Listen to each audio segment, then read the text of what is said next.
I'm Emily Bergman, one of the co-liaisons from AJL to ALA.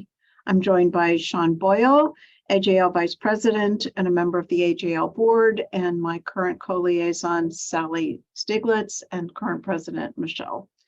On behalf of all of us, I would like to thank you for joining us today. Before we introduce our guest, Eric Suess, candidate for ALA President, let me tell you a little bit about AJL.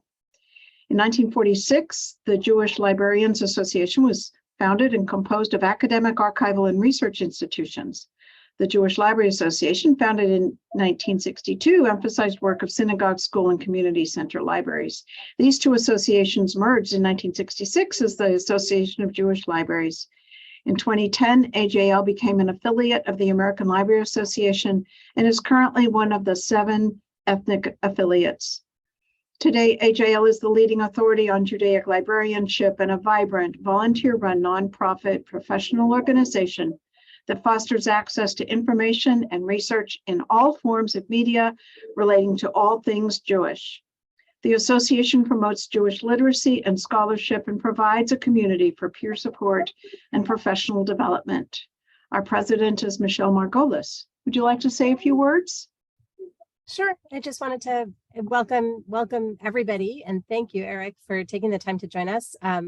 We've been doing all sorts of things with ALA, and just recently coming off the Shmuzinash, and there was a Jewish Books program at the ALA. So it's really wonderful to have you here. I know there's a lot of interest, and we're pleased to have you here tonight. So thank you. Sure, glad to be here. For more information on becoming an AJL member, and I think everybody already is, please visit our website at jewishlibraries.org. Now, I'm very pleased to introduce you to Eric Suess, Director of Marshall Public Library in Pocatello, Idaho, and a candidate for the ALA presidency for 2023-24. Suess is an active member of the Idaho Library Association, a chapter of ALA, where he previously chaired its Intellectual Freedom Committee. He's also a member of the ALA Council for more than 10 years and was involved in several council committees, including the Policy Monitoring Committee, Committee on Legislation, and the Committee on Organization. I was on council. I know how important those are. He is currently a member of the following ALA divisions: Association of Library Service to Children, CORE, Public Library Association, and Young Adult Library Services Association. He also belongs to several roundtables, including International Relations Roundtable, Intellectual Freedom Roundtable, Graphic Novels and Comics Roundtable, and Games and Gaming Roundtable. I'd like to add my own personal interaction with Eric. He was a member of ALA Council while I was on council.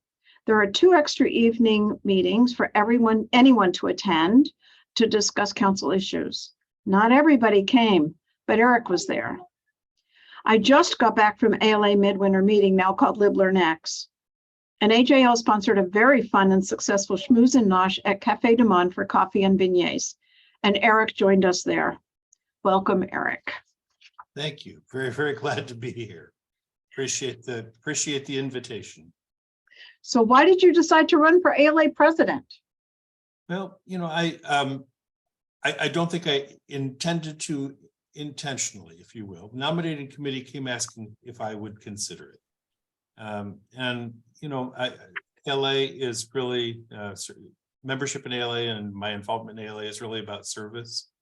And I think I've got the experience and the background and enough knowledge about how ALA works and what ALA is and what it can be that I feel like I can make a difference. And so after first checking with my wife and with my staff and my board and the mayor, because it's a very active process being president-elect president and past president. I got wholesale support and threw my name in the ring. And they've asked me to run, and I'm very happy to do so. And I think I can make a difference. I think I would be good for ALA. I want you all to know that his wife is a school librarian. Mm-hmm. What is your vision for ALA? Well, there are several things that I think are really, really important. I think we need to continue strongly supporting our core values, including equity, diversity, and inclusion, and intellectual freedom. I think we have to work strongly on member engagement, including affordability and communication. Communication being my biggest goal, I guess, is with that. And I'll go into that in just a little bit. We need to work toward the one ALA that they're building to try to make sure that we're not all siloed into separate parts and that we're actually working together so that we have some structural integrity.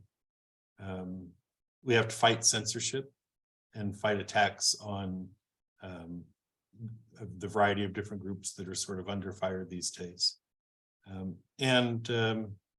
I think it's really critical that we establish and continue to maintain some fiscal responsibility as we move forward. So that's a lot of stuff, but I think those are all reasonable and things that we ought to be focusing on. ALA is different than a lot of other associations out there. One of the things you find that people look for in associations is, in many associations, is what can those associations do for me? ALA is different, and there's a whole lot of interest in what can we do for the association? How can we be involved? How can I find a home? And what is there that I can contribute to ALA? And while the former is being pretty well communicated, the latter is less so. It's kind of murky, and I see that right even in my own library when I have people who are working for me that want to become involved in ALA because either I've said something or there's something that's drawn their attention. They don't really know how.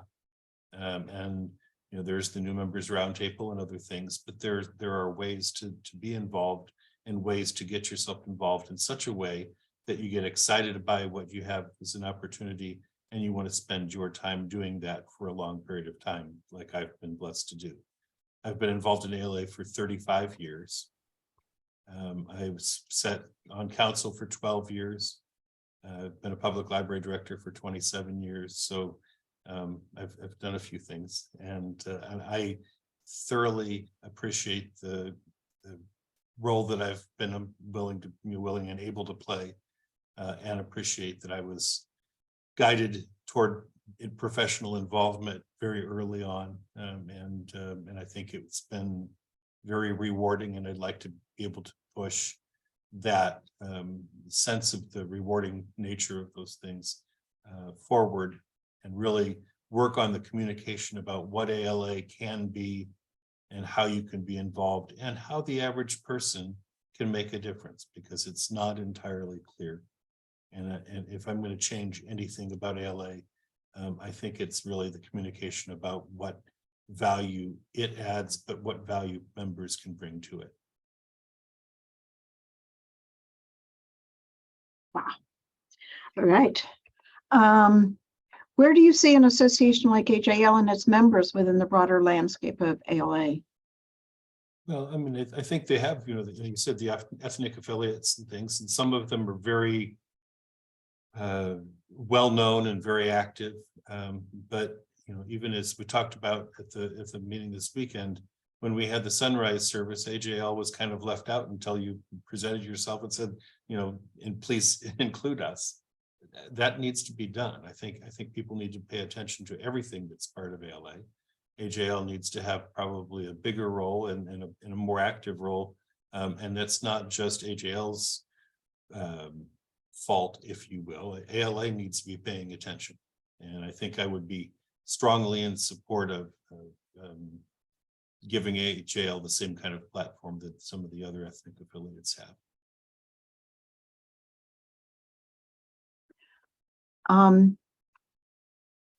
What do you bring to ALA that is unique and will help move it forward? Well, again, the experience is fairly unique. I've got all these years of doing these things, and I've started out in academic libraries. I moved to EBSCO, so I worked with the vendor, and then I have spent the last 27 years in public libraries. It's good to understand the big picture, and I don't think everybody does. A lot of times people come in to this campaign from their perspective, from an academic library perspective, or a public perspective, or from, an ethnic affiliated perspective, whatever it happens to be. But I think it's really critical. And even as a council person, I was at large, which meant that I didn't have a specific group of people that I reported to. I needed to be supportive of every part of the organization, from academic libraries, school libraries, special libraries, everything all the way along, not just public. But I think that lack of concentration in one specific silo, if you will, works in my favor. I think it's really critical that we see ALA as a whole and not just as one piece of the puzzle. It really needs to be, the president needs to be the president for everybody. And in addition to that, my working in a variety of different settings makes me realize that, and I think Peter Hepburn, when he ran for ALA president, may have said it best, that we're not the American Librarian Association, we're the American Library Association. And so ALA should not just be for degreed librarians who can afford to come to a conference. It really needs to be about libraries as a whole, and sort of the libraries transform thing was in the right direction. But we need to be supportive of those people who probably aren't going to be members, but who are critical to making libraries work and helping libraries in whatever community type they're in do their best. And so that's where I am with that. So this was all really quick. We're open for audience questions. Sure. Feel free to put them in the chat or raise your hand, and I think Sean will unmute you. Actually, we're not unmuting during this program. We're just doing Doing chat. Okay. chat. That's fine. There is one in the chat, Okay. Emily. Do you want to read it or should I? I can do this. Okay. AJL is an international organization with members around the world. I'd love to hear more about your work as International Relations Chair. What does that entail? How would that inform your vision as president? I haven't chaired International Relations Committee. I've been involved in International Relations Roundtable, and I did that early on. That was the first thing I really got involved in. But it's been important to me. I have a degree in political science and government from Notre Dame. And so the international world has always been important to me. But in addition, I have a membership in IFLA, and I've been involved in the public library section of IFLA. I'm also an elected delegate to OCLC's America's Regional Council and part of the Global Council, so that I'm working with people from around the world, not just an Americentric perspective, but really a global perspective, because we all are part of the same world and we need to work with each other and understand and learn from each other. And I think there's a whole lot that we can learn from others who share different experiences than we do.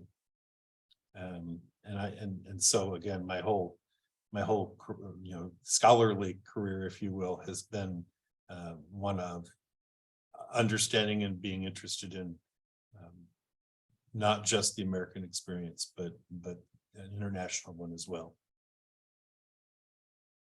I thought you were on the OCLC councils, but I didn't find that information. Yeah. You bring up an important point about the cost of attending conferences. Is there any chance for ALA to move toward giving presenters some discount on attendance?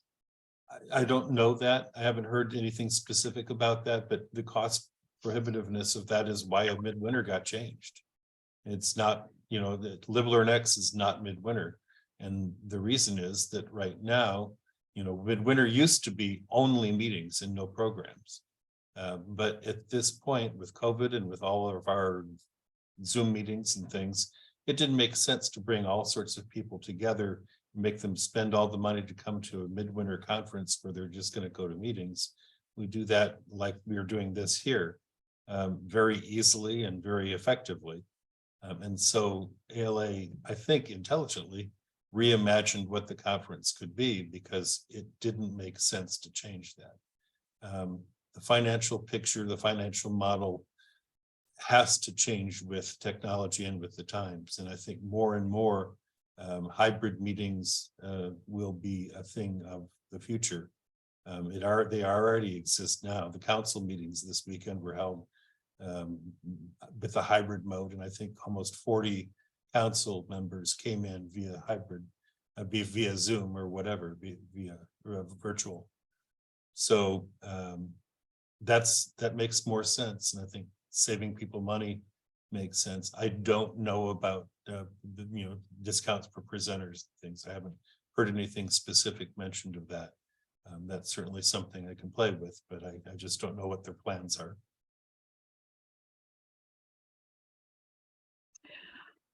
What is the one thing you hope to accomplish in your year as president?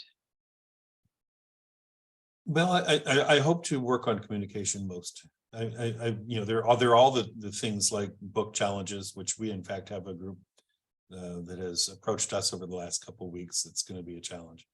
And so support for that and intellectual freedom and that. But really the communication picture to me is critical, and you can't get anything done if people don't know about what opportunities and things are out there. So I've always been strong on that.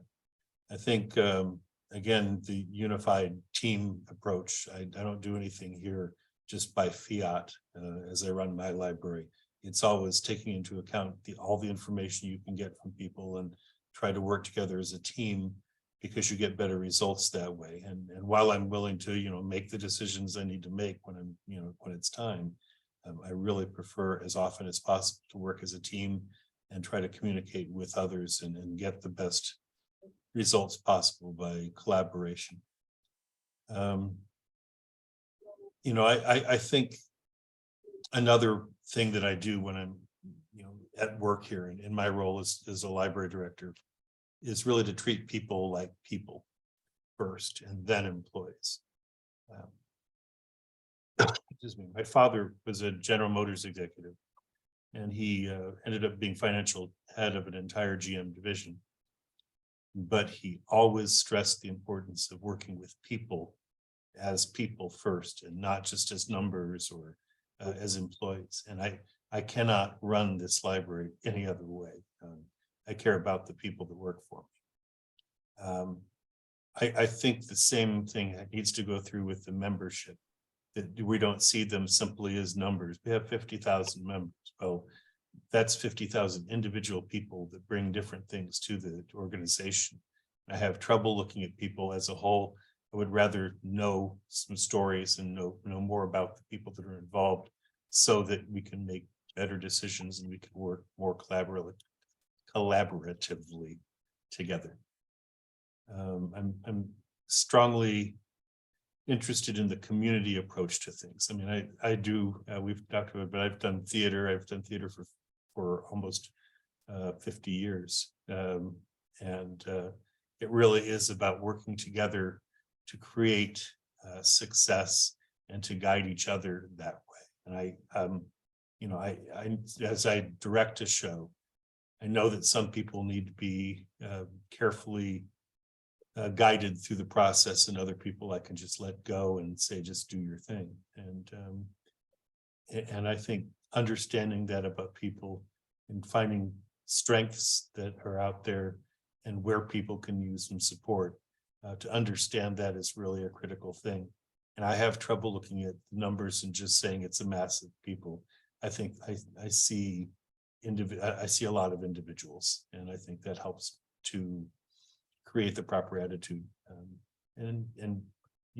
I think Lessa did a marvelous job this weekend presiding over council, because she did so with care and fun, and she was kind, and she did a lot of those things that I strive for as well. So I think that'll be a valuable thing, just working with people as people and being as supportive as possible.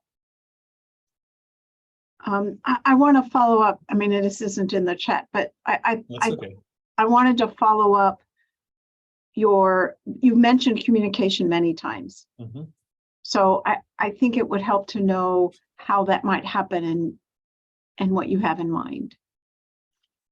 Well, and part of it is knowing what's possible, and they don't, give you a full rundown of everything that you have available at your fingertips when you're there. But having followed many ALA, I've got several friends who have been ALA president or who've been in the high ranks at ALA. I think there are so many more ways to communicate now than there ever have been. And it's really easy to reach out to a whole lot of people very quickly in ways that we never could do that before. And so the question is then, what is the message? And I think that's where it really comes down to, what do you have to do? Because it's really easy to get to people. It's a question of what do you get to them with? And I think it's crafting that message and giving a well-honed message that gives people the information they need and gives them the support that they need and lets them understand what's possible and how they can be involved. So it's not the medium, it's the message. All right, so I'm going to take a later question because it's still part of this whole conversation. Sure. Somewhat related to communication, some ALA interfaces are surprisingly not wonderful, such as the conference app or the website. Is it possible to bring those into this century? I would think so. There are some really smart people that work at ALA. There are some really smart people that work with ALA, members included. And I think if we draw on our expertise, it sure seems like some of the quirkiness or the bulkiness of what we do could be addressed. I'm not an expert technologically. I have people that do that. When I had my little postcard for the candidacy on my table, I had the information I wanted on it. I gave it to my associate director, who is brilliant with Canva, and she created a postcard that I don't know. I could hear it's just it looks very professional and all that. I couldn't begin to do that, but if I work with the people who do know how to do those kind of things, and we strive toward a goal of some sort, I can't imagine not being able to reach that. So this person said AJL has a terrific app for our conference, and we're tiny by comparison, but maybe that's the problem. Right. ALA is so big, right? Okay. So I'm going to preface this question by letting you know that members of AJL routinely submit program proposals for every conference, and they never get accepted. Some AJL members are hoping to get more programs with Jewish content accepted for annual, but the process isn't always clear to us. Is there anything we can do to better understand the process? Well, part of it's getting a seat at the table when the process is undergone and knowing what is the expectation. I've worked with program committees before, and I've chaired program committees as we look at proposals and things. And ideally, the proposal process has a very clear rubric attached to it, which says this is the kind of thing we're looking for, and this is what we're going to judge the entries based on, and that becomes incredibly clear. Lacking that rubric, it becomes sort of a anybody's guess, and so if there is a proper way to make sure that you're well considered, it is for ALA to do the work first and establish exactly what it is they're looking for out of a program or out of a proposal, so that you're aware of that and you're not just taking shots in the dark. So it's not really entirely on you. A lot of it's on the organization itself. And I would hope that that kind of thing gets taken care of. I've chaired enough program things that I'm pretty comfortable establishing a really strong rubric so that it's fair for those people who submit proposals to understand what is the expectation, and also that for those who do not get their proposals accepted, to have a reasonable demand for what about the proposal fell short, or in what way did it not meet your expectations? I think, it's hard to do for a mass of proposals, but certainly there ought to be no confusion. And I don't think that's necessarily always the case. Right. So the comment is, to be fair, ALA has a rubric, but it's still very mysterious. Right. And the feedback would be very helpful. Yep. I think the clearer the rubric, the better your chance of understanding what or why you're, how best to place yourself in a winning situation, if you will. And again, so even if it's a mysterious rubric, then it's not a good rubric. It needs to be very clear, and that is on the program committee and the people who are going to be doing the selection. Goes back to what you said about communication, doesn't it? Yeah, it does, and but I think most everything. Communication fixes a lot of things, or muddles up a lot of things, depending on how it's done. I'm okay. Oh, does ALA have too many sections, committees, etc.? I'm astonished by the breadth of the organization, and I wonder if it's hopeful or perhaps we are siloing ourselves. I think the good thing about having so many different pieces and parts to ALA is that no matter what your interests are in the field of librarianship, you can find something that is exciting and fun and interesting and will keep your attention for a period of time. And the fewer of those options we have, the harder it is for somebody to find a place. And that's what it goes back to what I had talked about earlier about communicating how people can be involved, how they can find a home, and what they can do to contribute to not just ALA, but to the profession. The more opportunities there are, the more chances that you're going to find something that will engage you and maybe, change the profession. I know people who have changed the profession. It isn't just a dream, it really happens. And so I'm not against a pretty wide variety of opportunities. And I don't really think it silos us. I think we get a chance to do a lot of different things.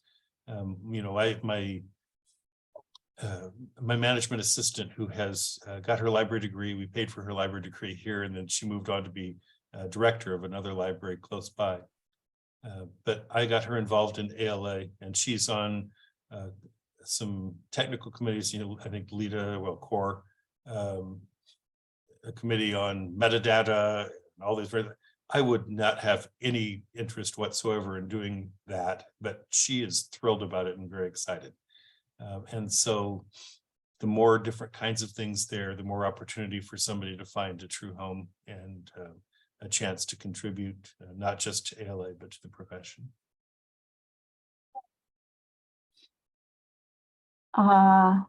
So this person says, I'm a previous academic librarian, and I hear a lot say that ALA versus ACRL is not for them, but I have found a lot of value in ALA for academics. Messaging, or am I wrong? I think ACRL is incredible. That's where I started my home. That's where I was. I was University of Illinois, Chicago in acquisitions. In fact, I presented way back when in Cincinnati at the ACRL conference on library interns and internships and residencies. And then I moved to Corpus Christi State University, which is now A&M at Corpus Christi, where I was head of acquisitions and involved there too.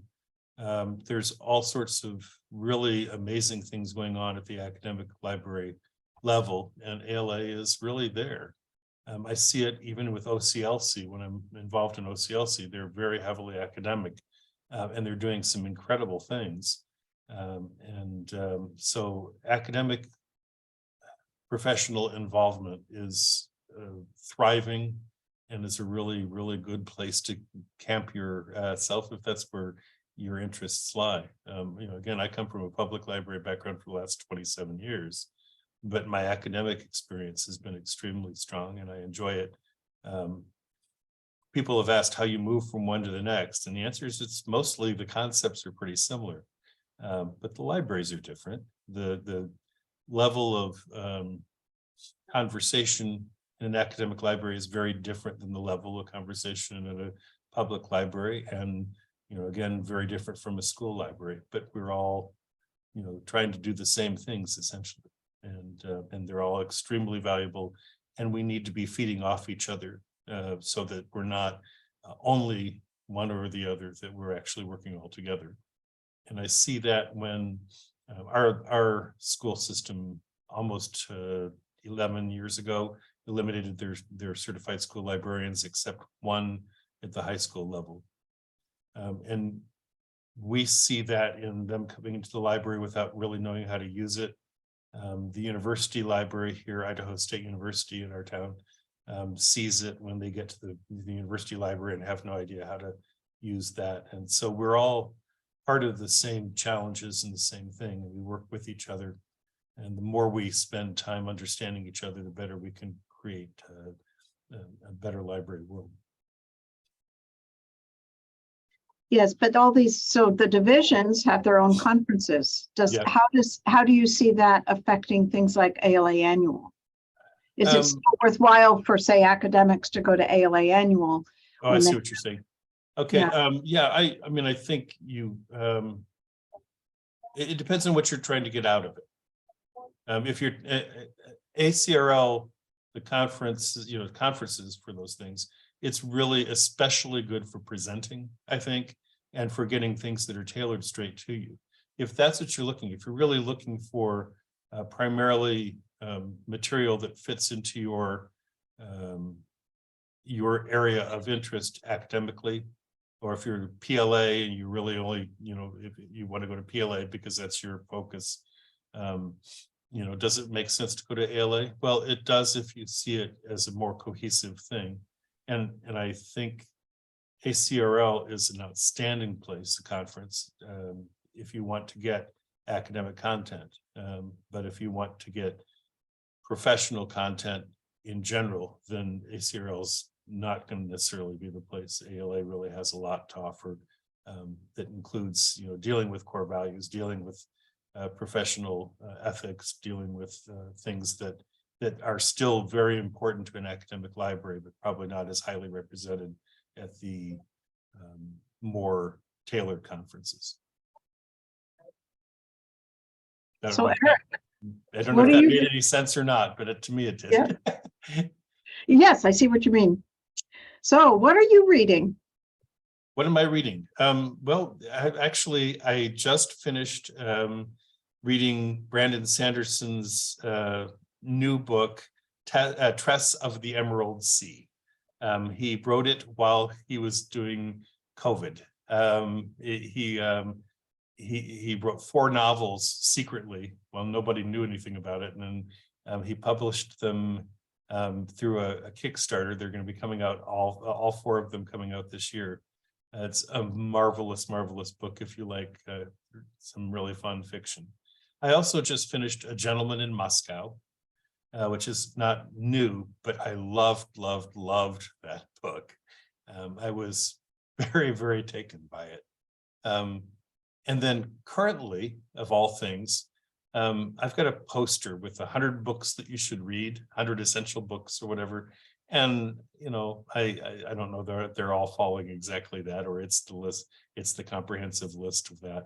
But one of the books that I certainly should have read by now is Robinson Crusoe.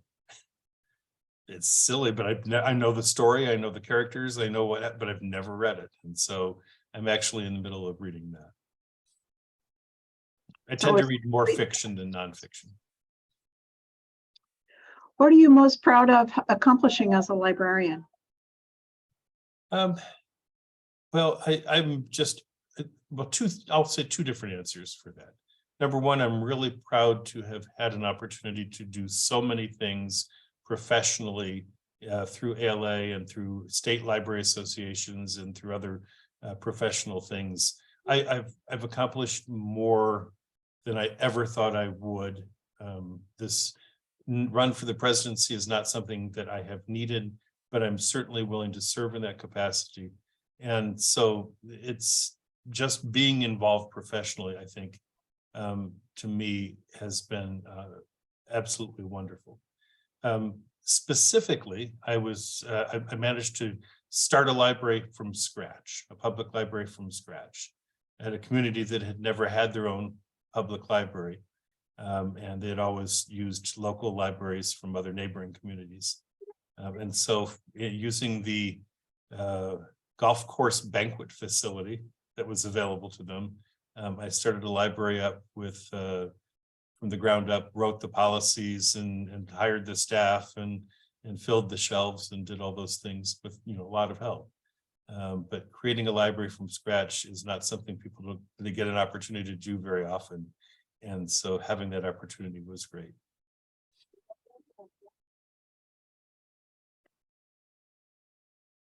Oh, interesting question. I like how you mentioned leveraging your, oh, no, that was not the one. What are some ways synagogue librarians can do co-programming with public libraries? We are part of the same community. We can certainly do things. In fact, we've done some things here. One of the people I told you I do theater. I'm on the board of a community theater here, and the president of the board of the community theater also heads up the synagogue. And so he and I have worked on some things in terms of displays and various other stuff. We have thoughts for programming that we haven't put into place yet, but that's really fairly easy. It's just getting out into the community and meeting people and knowing who people are. One of the first things I did when I started here almost 12 years ago, actually, it's been 12 years ago today. So, hey, I didn't know, happy anniversary, I guess, was talk to the mayor and I said, who in this city do I need to know? And I got a list of people because I didn't want to go to people asking for a handout or asking for help if I didn't know them first. And so getting into the community and understanding who plays various roles within the community and how we can work together is really, really critical. I think when I interviewed, I must have said the word community like 600 times, but that's really important. And so it shouldn't be hard for anybody in a public library setting to reach out and know who your contacts are and work with them to create programming or displays or events of various kinds. Same thing on an academic library. I mean, it's not just limited to public. Academic libraries also work within their community, both their academic community and the physical community that they're in. So it's just a question of reaching out and being comfortable working with folks and to establish relationships. So there was a question of whether or not you're still involved in theaters. So I know you shared with us before. Would you like to share with the audience that you are currently directing a play? Sure. I'm directing Boston Marriage by David Mamet, which is a little edgy, but a lot of fun at one of the theaters here in town. Pocatello is about 55,000 people, which by Idaho standards is pretty darn big. By other standards, maybe not so much. We're a medium-sized city, I guess we'd call it. But we have several theaters. Not only is the university got a theater degree and a really remarkable theater throughout the university, but we have a dinner theater that I just mentioned that I'm on the board of. There is a small theater that I'm directing a show at right now, the Boston Marriage there, that does some of the more challenging or edgy kind of things, things that wouldn't fit in other places. And then there's another theater here that does the big splashy musicals. So there's theater all over the place, plus dance, plus art. There's an art walk every Friday, first Friday of every month through town, even when it's really, really cold out like it is now. So with all that, yeah, I'm absolutely involved. So this is so I got here in January of 2011. I started doing shows in 2012 here. I'd done a lot beforehand, but getting my feet wet first. I started working in January of 2012. with a show called Baltimore Waltz that I co-directed. This show that I'm directing now is my 32nd show in the last 11 years. So I keep going. And then show number 33, I will be in Who's Afraid of Virginia Woolf as George in April. So I'm going to keep going, and I thoroughly enjoy it. It's ridiculous amounts of talent out here. This is sort of way out of proportion to the community that we're in. It's really a lot of fun, and I will continue to do that as long as I can. So I want to tell you that one of the people on this call posted that David Mamet was my theater teacher in Vermont before he became famous. That's marvelous. That's marvelous. Right. Boston Marriage is interesting because David Mamet is known for some liberal use of profanity and a lot of male-centered shows. This has by far less than, fewer swear words, if you will, than any other of his shows. And it's 3 female characters. So it doesn't sound like a Mamet show, but boy, if you watch the show, there's no question. What was your favorite show to be in or to direct? I think my favorite show to direct was a one-woman show called Grounded. And it's fairly recent. It's about a female fighter pilot who gets pregnant and then is sort of forced into the drone program. And it's a one-woman show, like I said. So it's 50 or 60 pages of dialogue without a net, no intermission, nothing. And the stage directions are often really pretty explicit in some shows. This just said, set should be sparse. And that's all it said. And that's either terrifying or really wonderful because you can do what you want with it. And we created a remarkably good show. And I had a stunningly good actress playing the role of the pilot. So that was really fun. The last show that I was in is probably the one that I enjoyed the most, and it's called Yankee Tavern. And it is set in New York City in 2006. And I played Ray, who believes every conspiracy theory there is and has been in the bar every day for the last 40 years. But it's about 50 pages of lines. It's a lot of line work to go, and the character is marvelous, and only 4 characters, and it really is an excellent show. So yeah, I've done a lot of stuff. Some things with lots of lines, and some things with just a couple, and that doesn't mean I like them any less.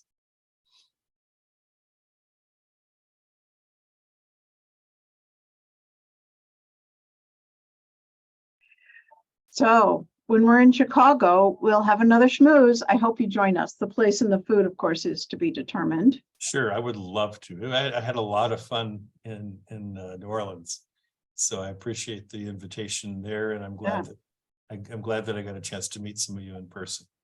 You didn't just stop by; you really engaged with us. Yes, I tried. Well, I'm a people person, really. I like people, and I like spending time talking with folks and finding out about them and learning, more about people's experiences and what's important to them and things. And I think that's really critical. And that's how I'm going to approach the role as president. It's harder to do when you got 50,000 people that you're trying to work with. But I, as much as I can, I'd like to know personal stories and get to know people.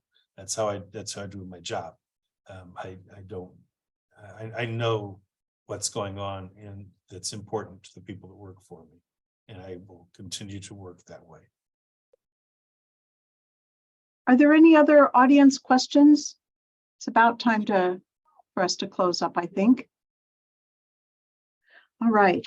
So thank you to Eric for joining us today. We appreciate your time and your commitment to librarianship.